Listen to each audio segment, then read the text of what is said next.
பிரான்சில் ஒரே குடும்பத்தை சேர்ந்த 3 பேர் சுட்டுக் கொலை செய்யப்பட்டு அதிர்ச்சி சம்பவம் இடம்பெற்றுள்ளது. இந்த சம்பவம் 5வது பிராந்தியத்தில் உள்ள பகுதியில் நேற்றைய தினம் இடம்பெற்றதாக போலீசார் தெரிவித்தனர். இந்த கொடூர கொலைகளை அடுத்து அந்த பகுதி வாழ் மக்கள் அச்சத்தில் உள்ளதாக தெரிவிக்கப்படுகிறது.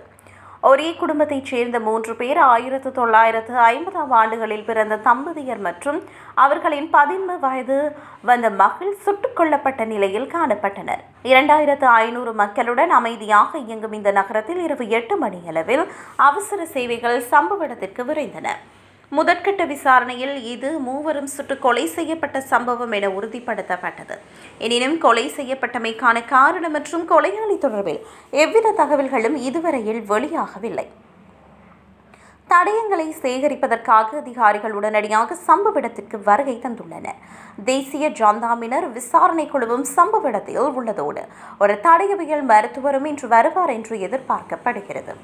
இந்த கொலை வழக்கை சுற்றியுள்ள தகவல்கள் மதிப்பீடு செய்து விசாரணையின் முதற்கட்ட முடிவுகளை பொறுத்து மேலதிக தகவல்களை ஊடகங்களுக்கு வெளியிடலாம் என குறிப்பிடப்படுகிறது.